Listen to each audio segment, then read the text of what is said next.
Caminhando aqui para o final da nossa análise entre posições relativas que envolvem circunferências, obviamente a gente vai ter que falar da posição relativa entre duas circunferências, que só vai ter de novo três possibilidades.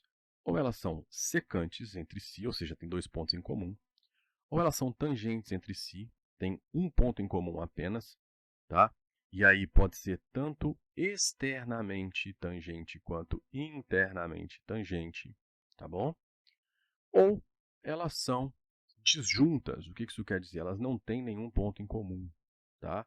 Então elas podem ser externamente disjuntas ou internamente disjuntas, tá? Uma está dentro da outra, mas elas não têm pontos em comum, ok?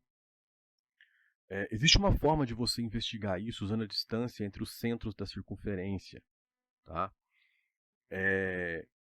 Mas antes, uma outra forma que a gente vai ter, pouco prática, é você colocar as duas equações das duas circunferências dentro de um sistema quadrático, tá? Logicamente, isso aqui vai dar né, para resolver isso não é nada trivial, né? Mas se você resolver e ela tiver duas soluções, então você vai ter duas circunferências secantes. Se tiver uma única solução, elas são tangentes. Se não tem solução, elas são disjuntas. Mas uma forma mais simples de fazer isso, assim, não sei se é mais simples, mas é mais lógica, não demanda tanto cálculo, é comparar as distâncias entre os centros da circunferência com os raios das duas. Então, ó, chama de D, esse D aqui vai ser a distância entre os centros C1 e C2 das duas circunferências. E aí você tem a soma dos raios ou o módulo da subtração, desculpa, aqui é menos, tá? Ou o módulo da subtração entre os raios. Por que a gente coloca em módulo? Que pode ser R1 menos R2 ou R2 menos R1, tanto faz. Tá? E aí você coloca em módulo que não tem problema. O que vai acontecer? Essa distância D, ela pode ser zero, né? Ela pode ser igual a R1 mais R2 ou módulo de R1 menos R2, ou ela pode ser diferente a esses dois. Para ser diferente, você pode ter que ela está entre o valor do módulo de R1 menos R2 e o R1 mais R2, ou então ela ser maior do que a soma dos raios e menor do que a diferença entre os raios em módulo. Logicamente, distância maior que zero, então você tem aí D entre zero e a subtração dos raios em módulo, tá? Cada um desses casos, eles vão te dar um tipo. Então, ó, se a distância entre os centros é zero, elas são concêntricas. Muito importante isso, circunferências concêntricas é algo muito utilizado no cálculo, né, para a gente ter regiões no plano, por exemplo, que são anéis, tá? E essas regiões elas são bem importantes para nós lá no cálculo. Bom, se a distância entre os centros for igual à subtração entre os raios, ok? Nesse caso, ou igual à soma dos raios, nesse caso, elas são tangentes. Se for igual à soma, elas são tangentes externamente. Se for igual à subtração dos raios em módulo, ela é tangente internamente. Tá bom? Se essa distância for menor do que a subtração entre os raios, tá bom? Ou se essa distância D for maior do que a soma dos raios, aqui, elas vão ser disjuntas, ou internamente, ou externamente, tá? Agora, se essa distância D, ou seja, a distância entre os centros, tiver uma medida que vai estar entre a subtração dos raios em módulo e a soma dos raios, aqui é R1, tá? R1 mais R2, e a soma dos raios, então essas duas vão ser secantes, aí é o que você tem na figura 5. Tá bom? Então essa comparação te ajuda. Tem duas formas de resolver, então, problemas de posição relativa entre circunferências. Você pode primeiro resolver aquele sistema com duas equações quadráticas, duas equações de segundo grau, né? Ou então você pode usar essa comparação aqui também para fazer isso. Por exemplo, vamos pegar três circunferências. Eu vou ter a L1 com centro em 2, 1 e raio 2. A L2 com centro em C2, 8, 4 e raio 2 mais 3 raios de 5, númerozinho muito bom.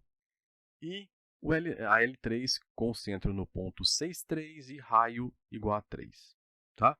Então, vamos analisar a posição relativa entre L1 e L2. Perceba que as subtrações entre os raios da L1 e da L2 vai ser 2 menos 2 mais 3 raiz de 5. Então, é 3 raiz de 5. Positivo, né? Então, não precisa nem preocupar em tirar o módulo. E a soma vai ser 4 mais 3 raiz de 5. Ok? Calculando a distância entre os centros. Então, você vai calcular a distância desse ponto até esse ponto, utilizando a fórmula euclidiana. Você vai chegar em raiz de 45, que é 3 raiz de 5. Então, perceba que você tem exatamente a medida da subtração entre os raios em módulo. Isso significa que elas são tangentes e mais, elas são tangentes internamente. Tá? Vamos agora calcular a posição, vamos investigar a posição relativa entre a primeira circunferência e a terceira. Vamos fazer de novo a subtração dos raios, então você vai ficar com um módulo de menos 1, né? Porque um raio é 2, o outro é 3, então você vai ficar com um módulo de menos 1, que é 1, e a soma, que é 3 mais 2, que dá 5. Calculando a distância entre o ponto C1 e o ponto C3 usando a distância euclidiana, você tem raiz de 20, que é 2 vezes raiz de 5. Tá? Perceba que 2 raiz de 5 ele é um número menor que 5. Maior que 1 é óbvio que é, né? Mas ele é menor que 5. O jeito fácil de você perceber isso é fazer 2 raiz de 5 e supor que ele é maior que 5. Se ele for maior que 5, isso significa que 2 é maior do que a raiz de 5. Por quê? Porque eu passo a raiz de 5 dividindo. Como ele não é negativo, não vai alterar o sinal. 5 sobre raiz de 5 é raiz de 5.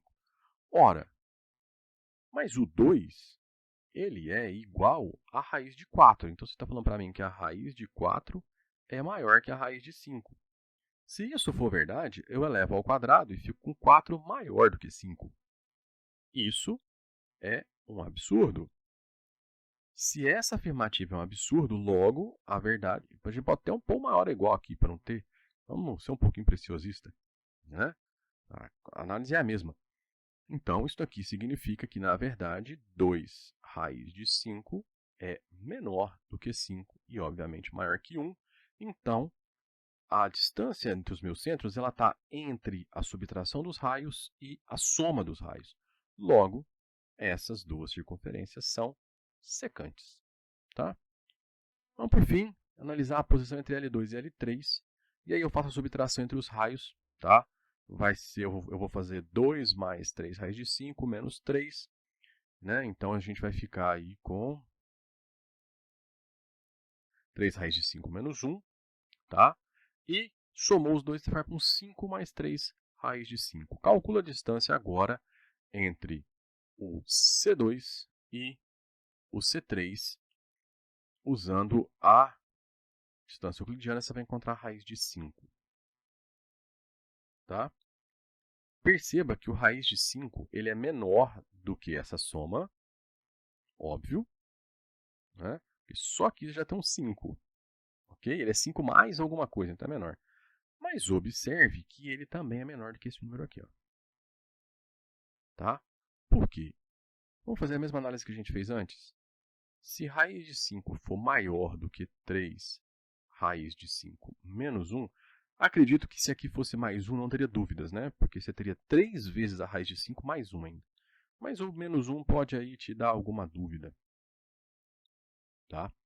Bom, o que acontece? Se acontecer disso ser verdade, você vai ter 1 maior do que 3 raiz de 5 menos raiz de 5. O que eu fiz? Passei isso aqui para cá e esse para cá. Né? Então, não altera o sinal. O sinal continua o mesmo. Então, 1 tem que ser maior do que 2 raiz de 5. Tá? Mas o 1 nada mais é do que ele mesmo ao quadrado. E se eu elevar aqui ao quadrado, eu vou ficar com 4 vezes 5, 20. Então, se isso aqui for verdade, você fala para mim que o 1 é maior que 20. Chegamos de novo a 1, absurdo. Então, obviamente, raiz de 5 é menor do que a subtração em módulo dos raios, logo elas são disjuntas. Se ela fosse maior, né, do que a soma dos raios, ela também seria disjunta. Se você tivesse um valor entre esses dois, ela seria tangente. secante, né? E se você encontrasse um valor que fosse igual a um dos dois, ela seria tangente. Tá bom? Então, aqui você tem um exemplo onde a gente fez uma comparação entre três circunferências. Se você plotar essas circunferências no GeoGebra, você consegue ver isso de uma forma bem clara. Tá? Por uma questão de tempo, eu não vou fazer isso agora. Tá? Bom, era isso. Uma longa aula aí sobre circunferência. Tá? Espero que você tenha gostado dessa aula, que tenha te ajudado. Se você gostou, peço que você apoie o nosso projeto. Você tem 3 formas de fazer isso. Você pode curtir essa aula, compartilhar com seus colegas, se inscrever no canal. Ou se você ainda quiser apoiar ainda mais a gente, faça um Pix para nós, a chave Pix está aí. Todo esse dinheiro é revertido para a manutenção do site no ar e para a manutenção do canal. Tá? E na descrição você encontra todos os links para os artigos do site usados nessa aula, bem como das aulas sobre geometria analítica no plano que foi dada até agora, tá bom? E também os links dos livros pertinentes ao tema dessa aula, tá? Lembrando que você pode deixar suas dúvidas aí nos comentários ou então entrar em contato conosco pela seção de contatos lá do nosso site, tá? O link do site né, na descrição, tá ok? Então era isso, abraços e até a próxima aula.